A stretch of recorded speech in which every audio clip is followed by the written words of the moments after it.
Alors, nous allons essayer de répondre à la question que des frères chrétiens en particulier m'ont posée.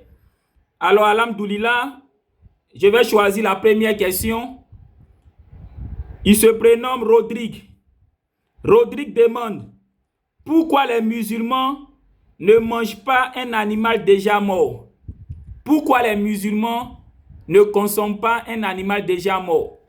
On va dire les animaux déjà morts là, c'est ce qu'on appelle djoufa là, ou encore de la viande étouffée. Autrement dit, c'est un animal qu'on n'a pas égorgé, qu'on n'a pas saigné vivant.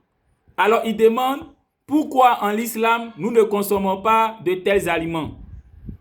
Déjà, ce qu'il faut savoir, mon frère chrétien, si tu lis vraiment ta Bible, tu sauras que même dans la Bible, un animal qu'on n'a pas égorgé vivant ou qu'on n'a pas saigné vivant, là, on ne doit pas le consommer.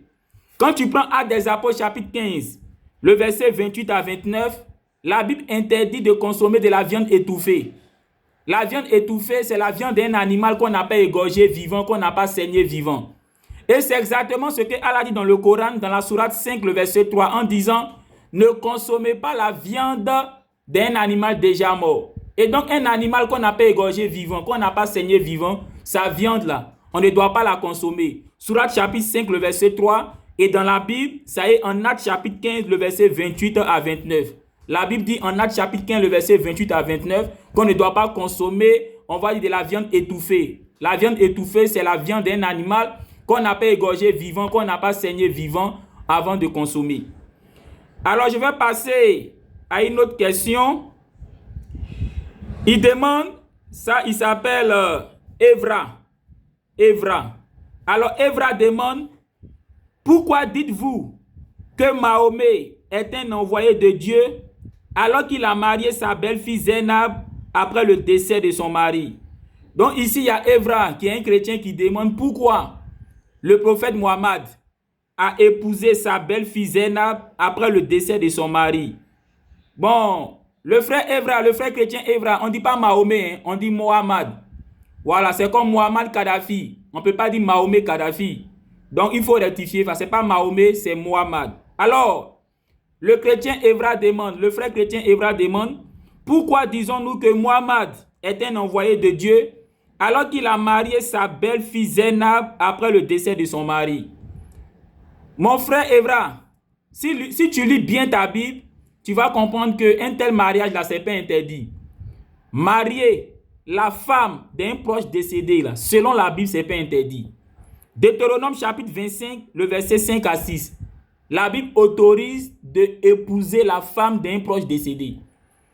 Et donc, selon ta Bible même là, Mohammed n'a pas péché du moment où il a épousé la femme d'un proche décédé, Zainab.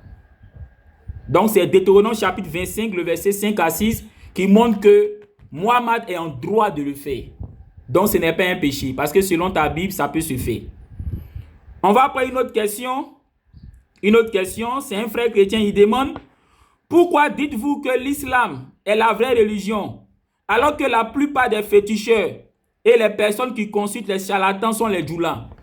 Alors ici le frère chrétien dit pourquoi nous disons que l'islam est la vérité alors que la plupart des gens qui consultent les charlatans, la plupart des féticheurs, on va dire, sont des djoulas. Déjà mon frère chrétien, il ne faut pas confondre djoula et puis musulman. Un djoula c'est un commerçant. Et un musulman, c'est celui-là qui est soumis à Allah. C'est celui-là qui fait la volonté d'Allah. Un musulman, il cherche à plaire à Allah.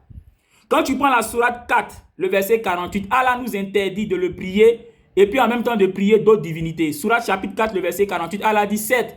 Allah ne pardonne pas qu'on lui donne des associés. Donc un musulman, là, il ne prie pas Allah et puis en même temps il a des gris-gris. Il ne prie pas Allah et puis en même temps il se lave pour se protéger. Il ne prie pas Allah et puis en même temps il a les bagues de protection. Un musulman ne fait pas ça parce que Allah dit dans la sourate 4, verset 48 qu'on ne doit pas le faire.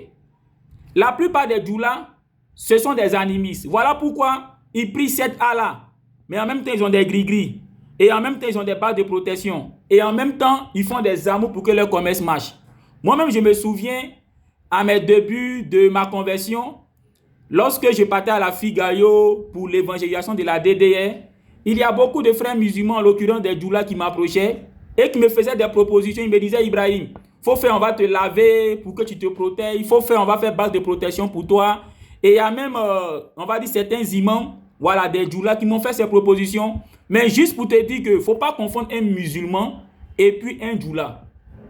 Un musulman, là, il est soumis à Allah. Surat chapitre 4, le verset 48, Allah condamne ça. Il dit, 7, Allah ne pardonne pas qu'on lui donne des associés. Donc Allah, il n'aime pas qu'on le prie et puis en même temps on a des gris-gris, en même temps on a des bagues de protection, en même temps on fait des amours. Allah n'aime pas ça.